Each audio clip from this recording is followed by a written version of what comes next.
Here's a drawing tip that's going to make all your drawings a lot better. So I want you to ask yourself this question. How are you going to get more movement and direction through your standing poses?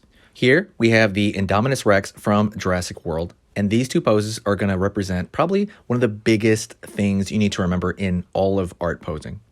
It is the C curve versus the S curve. When you follow the spine of any character from the head all the way down the spine, it can create a C shape, or it can create a little bit different, a little bit more of a S curve, as in the orange one. See how the directional flow of this goes in a C curve? Something to remember is that there is no right and wrong on this. They are just played for different reasons, and it's important to remember these two types. The S curve creates more of a flow of the character, and I believe the C curve in the blue creates a little bit more momentum and motion. This creates a more like readiness that I think that you can absolutely use. Since everything with a spinal cord has this can be applied to animals, humans, and then some. But right now we're going to focus on this particular pose.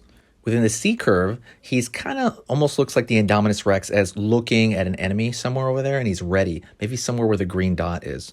It's more of a cat-like ready position. In the orange, there's a little bit more of a kind of, there's something in the distance, creates a little bit of a different dynamic and different story when you change this pose. This is incredibly helpful for if you're doing a comic or an illustration or anything of that sort. It's going to absolutely give it a little bit more of that hint of personality that you really want. I would think about this maybe the same way you would think about water going down a ridge. But both these poses are better than a sterile side view. Something we're always after in drawing is creating more dynamic, because it is so easy to form a character that is just standing there doing nothing. Because when a character is in side view only, it is just not very dynamic. It shows off the character and a design, absolutely, but there's just not a lot of motion there. And we want to create a little bit of a hint of a story, even for our still figures. So if you take a quick look at my little cookie character here, it is basically the energy is going one direction where there is no flow, and it's kind of stagnant. I wouldn't do that if you're doing anything story related.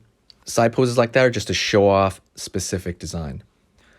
So just to kind of go over, remember the C and the S curve. See, if we look at the hips on both of these, they're the same. There's no difference in these poses except for the tail. And just changing the tail creates a completely different dynamic, direction, flow of the entire figure. Now what I want you to do is I want you to take this and use this on your own animal characters. You can screenshot this to remember, or you can follow for more art tips. See you soon.